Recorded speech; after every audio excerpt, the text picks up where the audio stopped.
L'épisode de cette semaine vous est encore une fois présenté par nos amis de chez Service Pelletier-Gosselin, complice des associations. Saviez-vous que Service Pelletier-Gosselin peut faire la gestion administrative et la comptabilité de votre organisation? Gestion de la trésorerie, écriture des journaux comptables, état mensuel, annuel, état par activité, analyse spéciale, suivi de placement. Ils font tout. C'est des spécialistes. Contactez-les pour avoir des détails. Et deuxième commanditaire, c'est ça l'affaire. Il n'y a pas de deuxième commanditaire.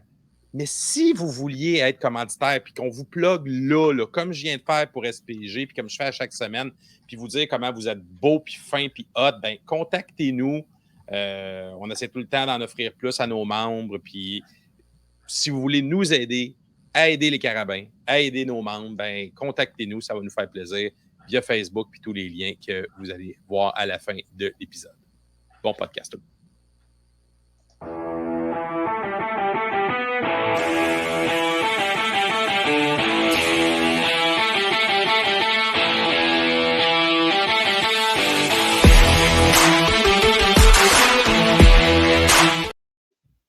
On se la joue encore vintage pour une deuxième semaine parce que maudit qu'on l'aime, cette version-là du thème.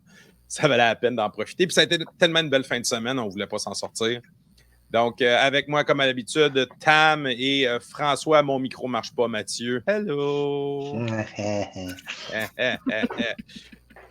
T'en as acheté un nouveau, là? Excellentes les entrevues. Moi, j'ai adoré. Paulin, entre autres. Mais ouais. Puis Nikki, aujourd'hui, a mis une vidéo que je pense que son frère ou sa blonde a faite sur Instagram. Puis elle me filme moi en train de l'interviewer. Puis tu sais, j'y écris, c'était des bonnes entrevues en plus. Je suis vraiment déçu, excuse-moi, mais mon micro est mort pendant, tu sais. Au mieux, il y avait du grichage. Épouvantable. Regarde, on se reprendra. Tu as une nouvelle machine. Oui, mais effectivement, les trois entrevues étaient bonnes.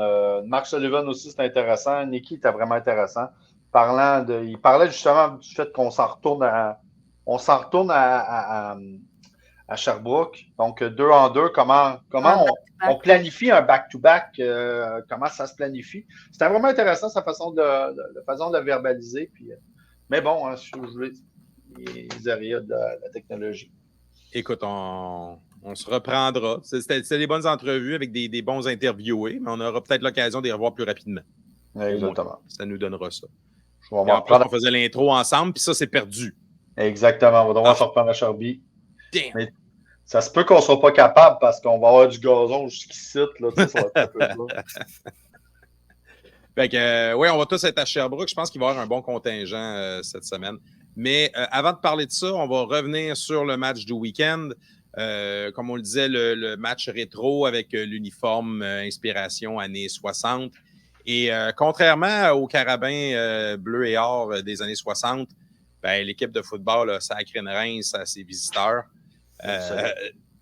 Sherbrooke qui tombe à 0-4, les carabins qui montent à 4-0 avec une victoire sans appel de 59-13.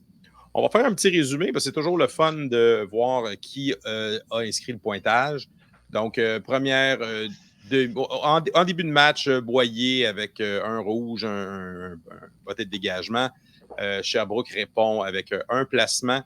Et là, Sénécal prend le contrôle du ballon, traverse avec son offensive le terrain. Et c'est lui qui termine le travail sur une course de 11 verges. Superbe course. Voyons, excuse-moi, la passe. Je pense qu'il y a un jeu de 80 verges là-dessus pour amener Sénécal à la porte des buts. Ça m'échappe, mais ça va me revenir. Donc, c'est 8-3 Montréal. Ensuite, on a Sherbrooke qui va riposter une bombe, dans le fond, une deuxième bombe de suite des lignes de côté captée par Shaw de Robichaud. Remet Sherbrooke en avant 10-8. Et ensuite, Boyer 14 verges. Et là, Jonathan Sénécal reprend le contrôle. Une autre séquence offensive. Ça se termine par une course de Sénécal au centre pour 17 verges. 3 out. Montréal reprend le ballon. Un placement. On est rendu à 21-10. Sherbrooke riposte avec un placement de leur part. Et à la toute fin de la demi, Weddens-Alexandre reçoit une passe de Sénécal. Juste à la ligne des buts, il s'étire pour faire 28-13. Ça nous amène en deuxième demi. Et là, c'est Carabin seulement. Il n'accorde aucun point. Dans le troisième quart, on a un touché de Legault de Sénécal. On a un touché de Langlais de Sénécal. On a une course de Keita de 14 verges. On a une interception de Bérubé après que Sherbrooke ait changé de corps arrière. Je ne pense pas qu'il y en a eu des plus faciles que ça, des interceptions pour 6 points. Et Boyer qui met la cerise sur le Sunday avec un placement pour nous amener avec un score final de 59-13, comme on se plaisait à dire dans les estrades à ce stade-là du match. La chaîne n'a pas juste débarqué. La chaîne n'a pas juste débarqué, la chaîne a pété. Et Sherbrooke est parti la tête très, très basse. Notamment dû au fait que nous, on s'en va chez eux la semaine prochaine. Et pendant au moins 30 minutes et un peu plus, ils n'avaient absolument aucune réponse. Est-ce qu'une semaine, ça va les aider? On va en reparler, mais vos impressions sur le match de samedi dernier? Ben, on veut 60 sans le savoir. Ça a arrêté le record. Parce qu'on a égalisé le record de points contre Sherbrooke, qui était de 46, le différentiel. Okay, mais à avoir le 60, on aurait battu le record, qui datait du match inaugural contre Sherbrooke en 2003 de 46-0. Mais contre Sherbrooke, c'est le plus de points de marqués. On n'a jamais fait plus que 60 points? Ou c'est dans le différentiel que tu parles que ça a été notre plus gros? C'est dans le différentiel. C'est notre plus gros nombre de points marqués contre Sherbrooke, le 59. Mais pour le différentiel, on a égalisé notre record, qui était de 46 points. Sylvain n'est pas là cette semaine. Il a préféré rester dans le bois plutôt que de venir voir la game. Donc, ça a eu comme conséquence que, étant donné qu'il n'était pas télédiffusé, qu'il n'était pas web-diffusé, ben, il ne l'a pas vu du tout. Et là, c'est un peu embarrassant parce qu'on avait fait un thème pour les notes. Ben, qu'à cela ne tienne, nous, collectivement, allons tout de même faire les notes dans sa face. Puis, il prendra à peine la prochaine fois. Les célèbres ramassis de notes. Le célèbre ramassis de notes.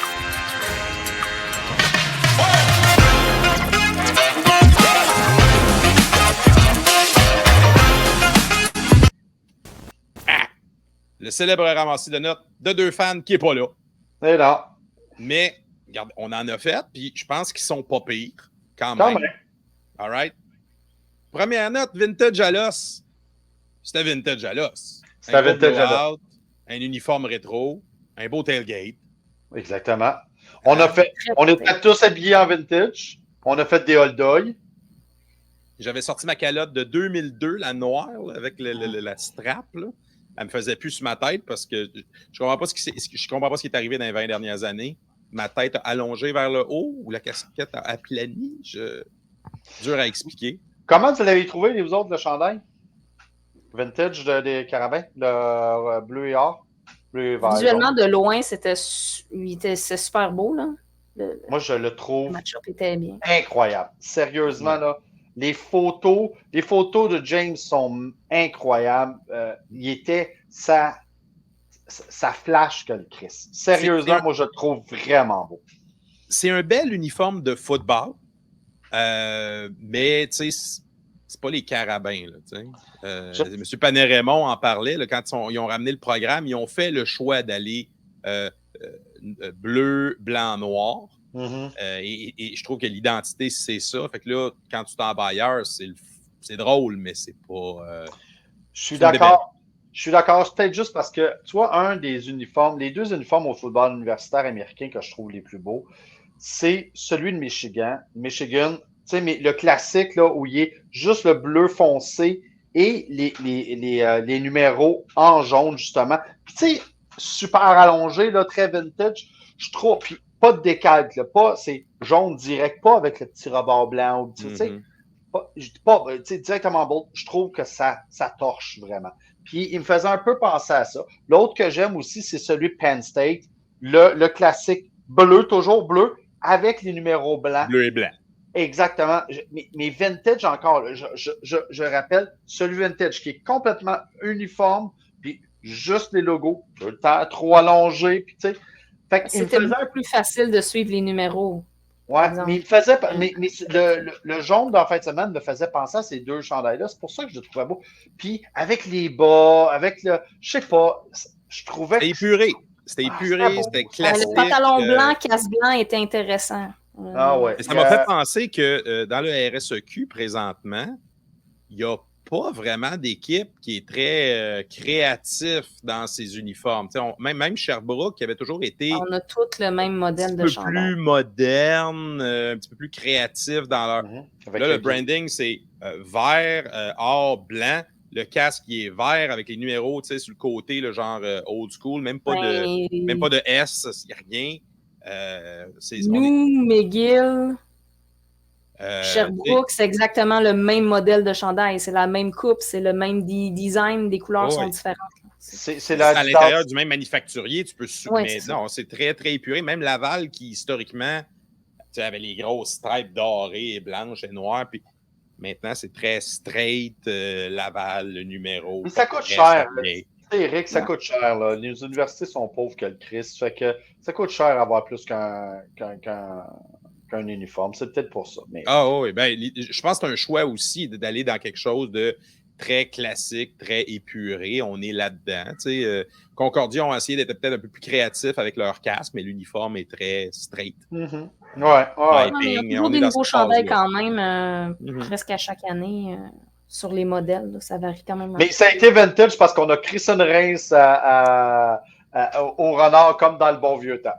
Oui. Comme la saison inaugurale. Là. Saison inaugurale 46-0, puis de mémoire, je pense l'autre c'est 47-3 dans les deux premiers matchs. Là.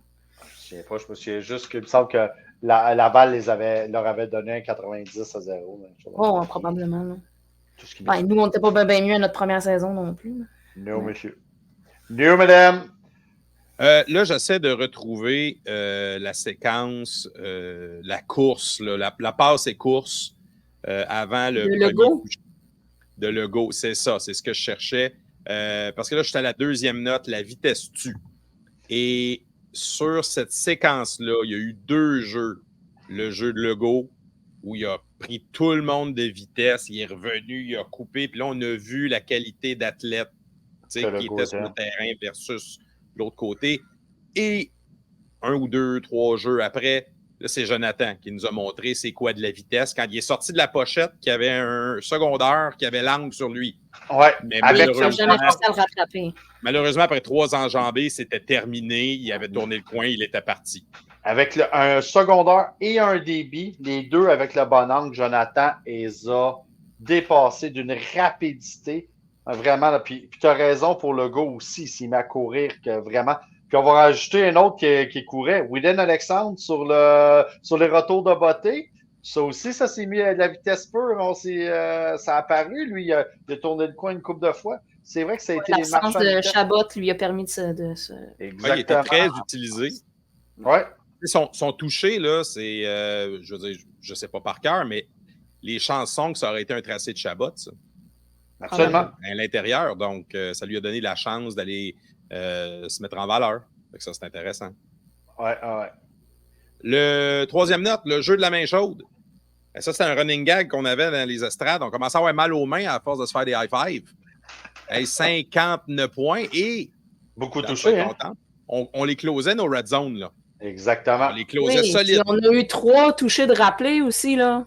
Fait que... on a fait des tapes, là. Ouais. Non, ça donne confiance à son carabin, là. Ouais, le score aurait pu être pire. Oui, parce que je pense que le toucher de dessous, moi, je pense, en tout cas, le toucher de dessous aurait dû être bon.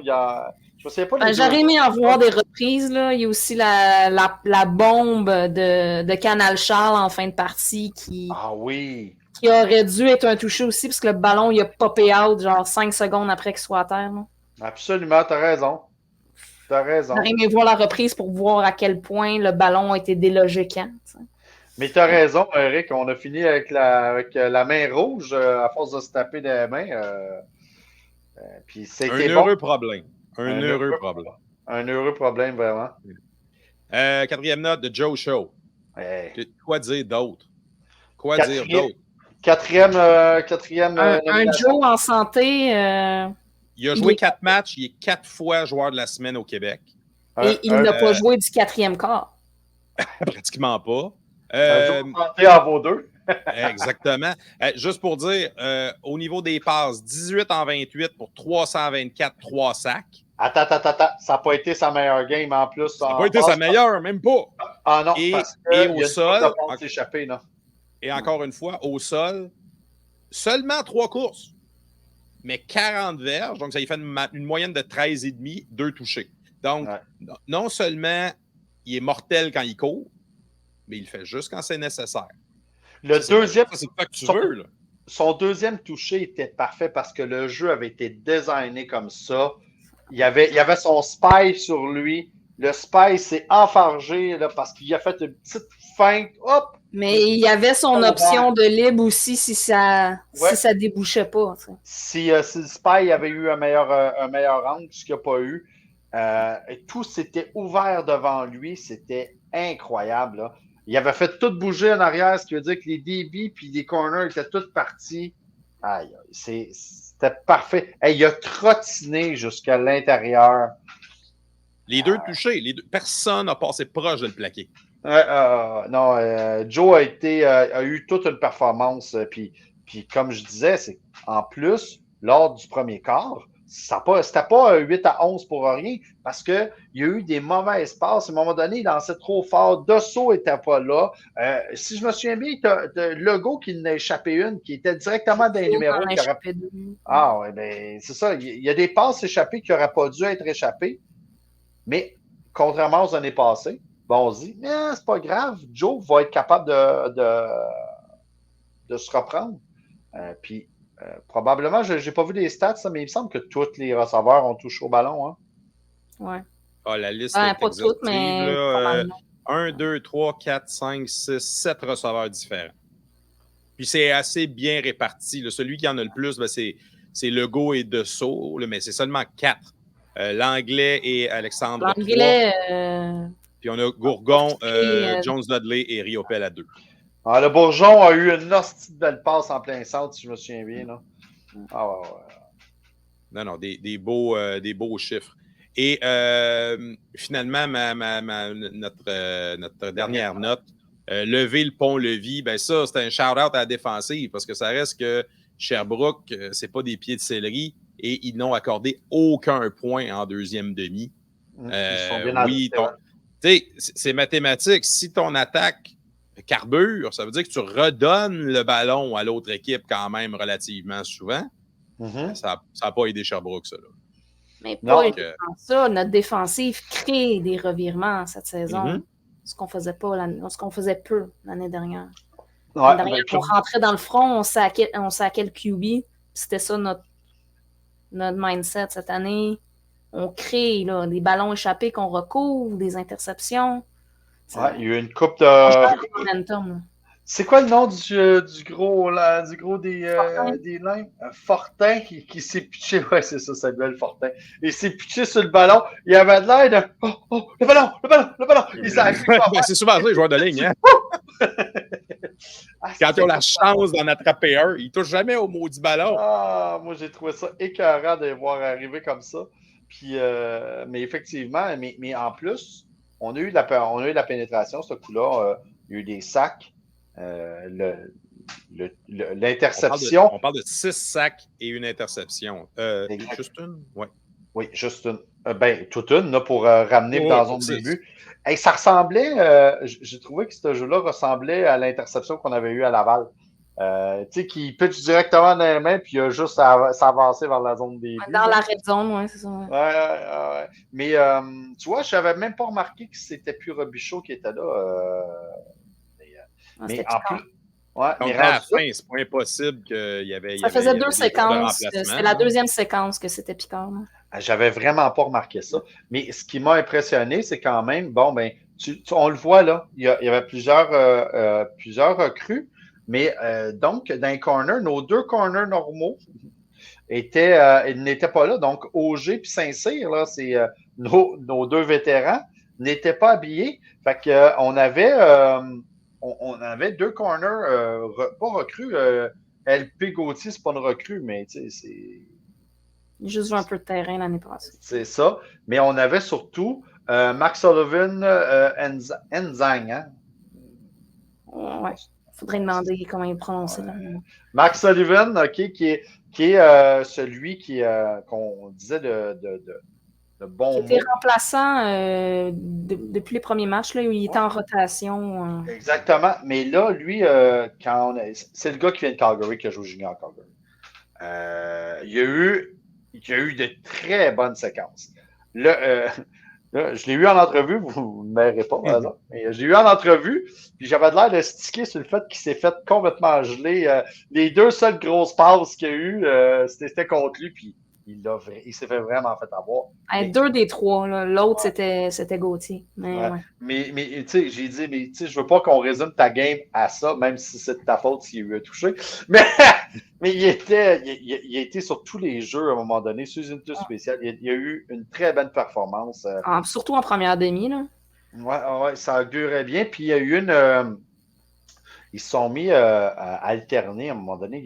Je pense qu'au deuxième quart, il n'a pas vu du ballon pantoute. Mais les deux corners étaient enlevés. Ils se sont mis à mettre tout le monde. Vraiment, tous les joueurs ont vu ça. Nos deux débits recrues, Niovup et Kameni, ils ont joué presque toute à partir du milieu du troisième quart jusqu'à la fin du match, c'était eux. Ouais. Puis, tu vois, on avait quand même des interrogations avec la perte de mon numéro 4, Berthet, et même quand même, c'est quoi le nom de l'autre numéro 4, notre autre porteur? Voyons, bordel. L'autre Français qui est là depuis le début de l'année. En tout cas, peu importe. Nos deux porteurs numéro 1 qui n'étaient pas là. Puis là, ben, on se retrouve que le porteur qui était numéro 1 aujourd'hui, lors de la dernière game, c'est Yanis Paulin. Puis on avait Keta, puis Lambert aussi. Lambert comme habillé, oui. Ben oui. Mais là, on s'est dit, OK, bon, mais nos deux running backs partants depuis le début de l'année ne sont pas là. Et quand j'ai eu en entrevue notre ami Yanis, j'ai dit, fait que toi, t'es là parce que les deux. J'ai dit d'envie, j'ai dit, hey, on ne sera pas des accroire. T'es habillé parce que les deux gars devant toi sont blessés. Dubois aussi. Dubois n'est pas habillé depuis le deuxième match, je pense. Puis j'ai dit, tu sais, je veux pas être méchant, mais le point que je te dis ça, c'est mais tu as aussi bien fait que les deux autres parce qu'il a très bien couru. Ça a comme pas paru que nos. C'est 7 courses, moyenne de 6,1. C'est plus longue à 14. Je veux dire, c'est des bons chiffres. Les trois porteurs ont couru à peu près de façon égale. Là. Ouais, à l'affût. Lambert a 4 portées pour 30 verges, puis Keta 6 pour 49 avec un touché. Ben c'est ça, tu sais, ils ont les mêmes statistiques à l'affût qui est partant depuis le début de l'année. Ce qui prouve que notre ligne puis nos fullbacks font la job sur l'ouverture des tracés. Exactement. Ça prouve que nos running backs ont pris l'expérience qu'il fallait, mais que surtout la O-line puis les fullbacks font la job. Parce que question fullback, j'ai hâte de voir si Nathan va être... si on va revoir Nathan de sitôt, parce qu'il était blessé. Ouais, une grosse blessure. Ça avait l'air sérieux sur le jeu. Mais, hey, on va avancer dans notre prochaine section là, qui est juste le tour d'horizon des autres matchs cette semaine. Au Québec, le Rouge et Or est allé à Concordia. Peut-être un match un peu plus difficile que le score le montre. Ça a été serré un petit bout. Mais bon, le Rouge et Or, comme à l'habitude, en deuxième demi, toujours un peu plus fort. Concordia n'a pas pu profiter des turnovers qu'ils ont créés. Non, c'est ça. Puis leur chaîne a débarqué. Leur chaîne a débarqué sur les 2-3 écours qui n'ont pas réussi à remporter puis qui ont donné le ballon Rouge et Or dans des positions. La perte de leur deuxième QB Gay fait mal ici parce que Tremblay ne fait pas la job sur ces situations-là depuis qu'il est habillé. Exactement. Le Laval ça paraît quand les meilleures équipes sont là. Ils profitent des erreurs des autres. C'est ça qui fait que... Mais le Rouge et Or est très lent à partir cette année. Ouais. Leur première demi dans presque tous leurs matchs, en Ontario, rapidement, vous voyez les scores à l'écran. Guelph, 88 points, quand on parlait de Le score record, mais C'était York, 35-0 à la fin du premier quart. York est une équipe d'école de 21-0 après 3 minutes. Terrible, terrible. Ouais. Peut-être le match le plus intéressant qu'on surveillait. Ouais. Queens-Windsor. Windsor 29-5 l'emporte. Les Lancers qui montent aussi dans le classement canadien cette semaine. Queens est très, très décevant. Oui. Ils ont un début de calendrier difficile. Là. Ils ont affronté les 3 meilleures équipes de l'OUA probablement. Là. Mais pour une équipe qui accueille la Vanier chez eux, ils se sont tirés un petit peu dans le pied. Ah oui, il y avait des grandes attentes. Hein. Ouais. Ils vont arriver en éliminatoire contre du monde trop encore, fort. Là, mais parce qu'ils vont faire les séries. Une fois dans les séries, tout est possible. Oui, mais il va falloir qu'ils gagnent des grosses games en partant parce qu'ils n'auront pas d'avantage. C'est ça qui va arriver. Dans l'Atlantique, la seule chose digne de mention, BU qui bat Mount Allison par la peau des dents. Voilà. L'interception dans la zone début avec 4 secondes à faire pour empêcher Mount Allison d'égaliser. Et c'est qui leur permet de faire leur entrée au top 10 canadien. Oui, c'est ça. C'est assez inexplicable. Donc, mais c'est à cause de leur espèce d'algorithme. C'est 50% des votants. Donc, là, ça peut être absolument n'importe quoi. Et 50% une espèce d'algorithme étrange qui tient plus compte de où tu te situes dans ta conférence que où tu te situes au Canada. Donc, résultat, il y a 2 équipes de l'Atlantique. Puis, on a 3 équipes du Québec. Je pense pas qu'on a 3 équipes du Québec. Non, donc, voilà. Ainsi va la vie. Non, mais tu mettrais qui? Sinon, peut-être juste mentionner... Mais tu es en train de me dire que BU est meilleur que les 5 équipes du Québec? Ben non, mais non, c'est même pas ça que Queens est meilleur que Bishop puis Carleton aussi. C'est ça. Fait que ce que je dis, c'est ta position dans ta division, dans ta conférence, est plus importante que ta force overall. Ah oui, je suis d'accord, mais au Québec, comme il y a juste 5 équipes, puis qu'il y en a 2 qui sont dangereusement trop forts pour le restant, ben, tu te retrouves à sous-estimer la force de... Ben, c'est pas sûr que Sherbrooke serait pas meilleur que la moitié des clubs de l'Ontario. Il y a de quoi qu'on n'est pas capable d'évaluer parce que Montréal et Laval sont tellement forts que c'est dur d'évaluer. Et juste mentionner que dans l'Ouest, au Manitoba, il y avait une femme habillée comme kicker et c'est elle qui a donné la victoire à son équipe en double prolongation. Donc, c'était la première fois qu'il y avait une femme d'habillée dans un match U-Sport. Non kicker, c'est ça? Non, ça, excuse. Il y a eu une autre femme aux États-Unis. Oui, il y a eu une autre affaire, je mélange 2 histoires. Là. Elle a joué en défensive, puis c'était la première fois que c'était une non-kicker qui était habillée. Puis UBC l'emporte contre Alberta. On se demandait est-ce qu'Alberta est rendu le top dog? Non. Oh non. Il y a un gros oiseau.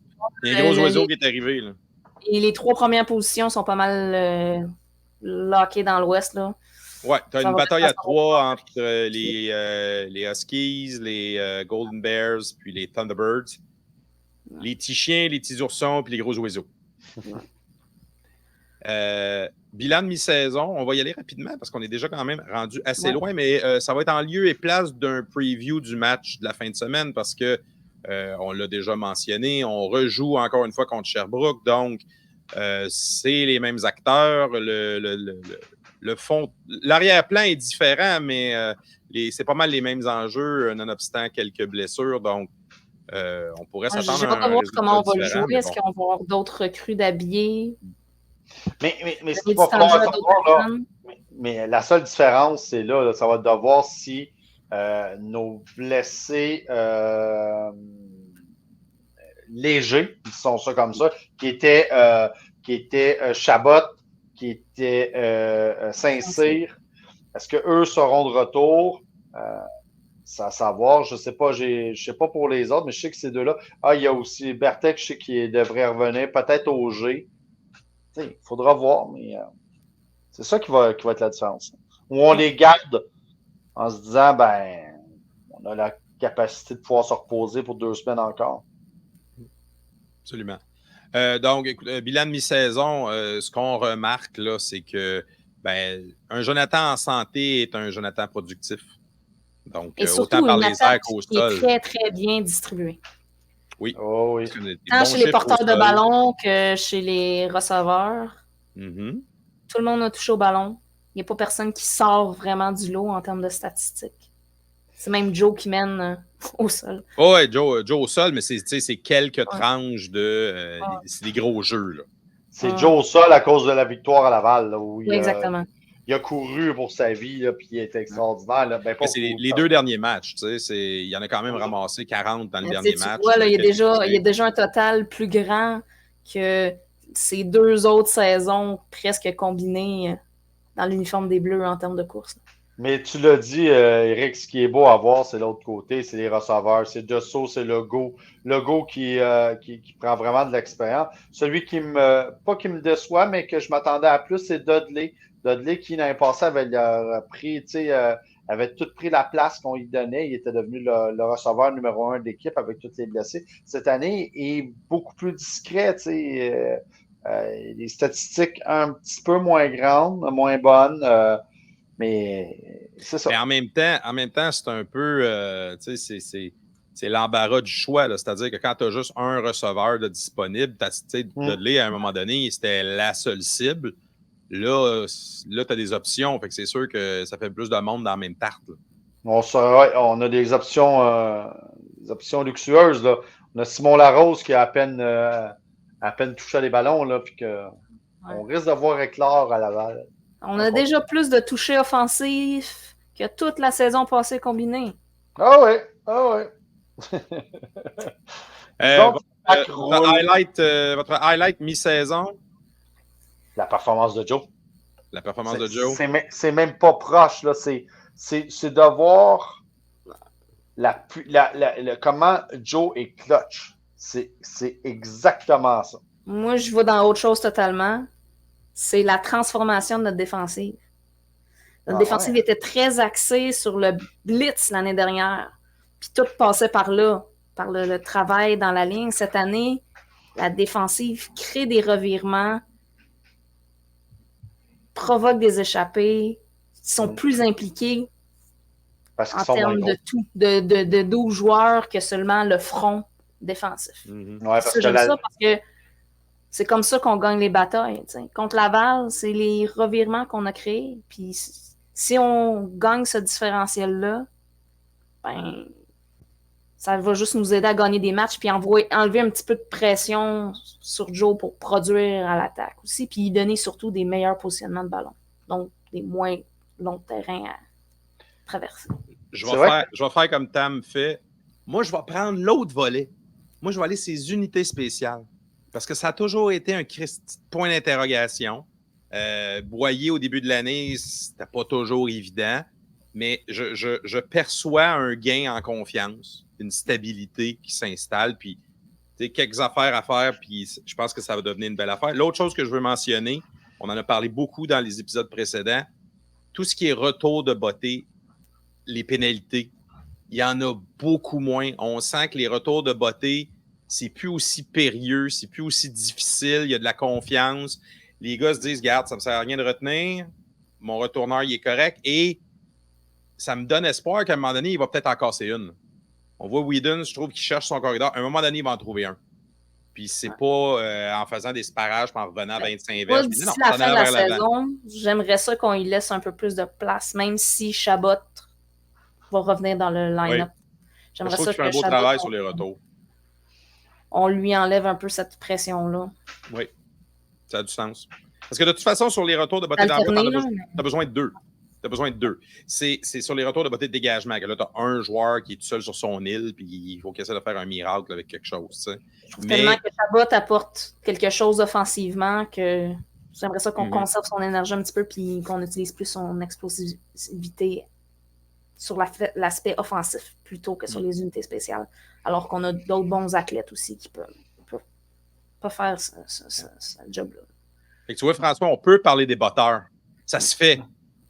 Oui, on peut parler des batteurs. C'est de leur parler qui ne sert à rien. Pourquoi tu veux que ouais, j'ai bien botté, là, je me suis aligné. Pendant que j'étais tout seul à botter dans mon filet, ben, je pensais à rien d'autre que mon ballon. Moi puis mon ballon, moi puis Wilson. Tu sais, tabarnak. Mais je te lâcherai pas parce que je trouve ça hilarant. Non, mais tu sais, Sylvain, il me reproche tout le temps de ne pas vouloir aller. Puis, tu sais, c'est des parts importantes de la game. Puis, il a raison. Mais tu vois, la dernière fois que j'ai interviewé un batteur, c'était Félix dans le temps. Puis, non, c'était Simon quand il revenait au jeu, non? Ah ouais, peut-être, c'est vrai que Simoneau, il y avait une raison de l'interviewer. C'était plus humain que batteur. Oui, non, je le sais, mais il était rendu gras comme un voleur, puis il bottait comme un débile mental. Et Félix était très athlétique, là. Il revenait d'un cancer. Mais non, mais le dernier, tu sais, à un moment donné, j'ai interviewé Félix, puis je pense que c'était pour une demi-finale, puis il avait fait un solide kick là, qui avait traversé un positionnement de terrain extraordinaire. Puis là, tu sais, ben, une fois qu'on a parlé de ça, ben, c'est ça, mon Félix, hein? Fait que on passe à un autre. Bon, j'ai Alexa qui me parle maintenant. Pour y aller de ma déception, je ne vais pas y aller avec quelque chose. Alexa, stop! Ma déception, c'est la non-couverture des médias cette saison. Il n'y a pas d'article dans la presse. TVA Sport reprend le communiqué des Carabins une fois sur deux. Ils ne font même pas un article original, puis c'est eux le diffuseur officiel. Ils n'étaient même pas là. Pour voir ce sport-là quand les médias n'en parlent même pas. Ouais. On connaît une saison probablement exceptionnelle dans l'histoire des Carabins en termes de talent de joueur avec Joe. Puis, il n'y a pas un foutu journaliste au Saturn. Renaud disait cette semaine qu'il n'y a à part à Laval, à part contre Laval, il n'y a pas eu un foutu journaliste qui est venu sur la galerie de presse cette année. Même les articles du Journal de Montréal, quand c'était contre le Rouge et Or, c'était tous des articles orientés pour parler du Rouge et Or. Ben oui, parce que c'était des articles qui venaient probablement de journalistes de Québec. Tu sais, effectivement, il n'y a aucune couverture. Puis, pour quelle raison TVA Sport a décidé de prendre relâche en fin de semaine? Il y avait deux parties intéressantes, là. C'était la coupe Laver, là. À chaque année, ils sautent cette fin de semaine-là à cause de ça. Là. Ben voyons, ils ont deux fucking postes. Ils ont de la place à jouer ces deux postes, mais bon. Personne n'écoute ça, la coupe Laver. C'est du golf, ça? Non, c'est du tennis. Je n'étais même pas dans les bonnes balles. C'est le tennis, genre le monde contre les États-Unis ou quelque chose de même. Là. Puis, tu sais, c'est vraiment un événement où on se prend pas. En plus, c'était pas intéressant cette année parce que ça a été. Il y a eu une victoire très rapide. Là. Il y a eu plein. Ben, c'est ça. C'est ça. Mais bon. C'est leur choix. Vivement, vivement le webcasting. Yep. Ouais. On l'espère, on continue de l'espérer. Tu vois, ça nous ramènerait Sylvain, peut-être. C'est ça, notamment. Déjà là. Donc, affrontement de la semaine, ben, on en a parlé, les Carabins retournent rencontrer le Vert et Or à Sherbrooke. Nous y serons avec un tailgate à TVA Sport. Nous y serons avec un tailgate de feu. Donc, si vous voulez venir faire un tour en Estrie, les couleurs sont commencées, ça va être magique. La gang va être belle, toujours belle à Sherbrooke, c'est toujours le fun. Le Rouge et Or vient affronter les Oiseaux Rouges sur la montagne. En Atlantique, les champions affrontent BU. Ils s'en viennent à Lennox aussi. Fait qu'il y en a un des deux qui vont sortir du top 10. Les deux games sortent en même temps? Hey, au Québec, oui. Non, BU. BU puis Stand-FX. Parce qu'on se fait. Je suis en train de me demander. C'est en même temps, là. Le match est à Bishop. Ça sentait le programme double. Ouais. OK, all right. Bishop Football, on a-tu le temps? Je me souviens qu'il est à 13h. Ouais, vas-y, je vais parler du reste. Check-nous ça, Frank. Ouais. Dans l'Ouest, UBC visite Saskatchewan. Ça peut être intéressant. Si on parlait d'une lutte à 3, ben encore une fois, ça devrait nous dire qui est où. Et dans les Ontario, Windsor et Western, encore une fois. Ça devrait nous dire qui va finir sur le top. Et le fameux Panda Game. Et le Panda Game, oui, c'est vrai. Carleton GG's au stade des Red Blacks. Une beuverie qui se fait passer pour un match de football. Ah, ben Eric, prépare-toi parce que tu as un programme double samedi. T'as quelle heure la deuxième? La game est à 6h à Lennox. Oh my God, on va à Lennox. Oh my God, qu'on va à Lennox. On s'en va à Lennox, boire de la Canadian, puis manger du chili. Moi, je suis en chalet en Estrie, fait que le pire, c'est qu'il faut que je descende par Lennox pour rentrer chez nous. On va peut-être aller prendre une bière avec vous autres dans le parc. Oh, en tout cas, ça ressemble à ça. Nous autres, on est en motorisé, là, fait qu'on va voir comment on enligne nos flûtes, là. Mais ça va être intéressant. OK, cool. Fait que grosse fin de semaine de football. Faut juste pas qu'il mouille. Puis, non, il annonce beau. Il annonce très beau. Yes. Donc, écoutez, si vous pouvez être là, venez voir le match. Ça risque d'être très intéressant. Merci de nous avoir écoutés. Merci à SPG de nous supporter dans nos activités. Si vous voulez le faire, vous aussi, il y a plusieurs façons. Vous pouvez faire un don ou vous pouvez devenir membre des Montagnards, 40 $ pour la saison. Ça vous donne accès à tous les avantages. Pardon? Devenir commanditaire. Et devenir commanditaire, évidemment. Et pour nous suivre, différents médias sociaux, ainsi que YouTube, Les Montagnards Montréal. Merci beaucoup d'avoir été là. On se voit au match.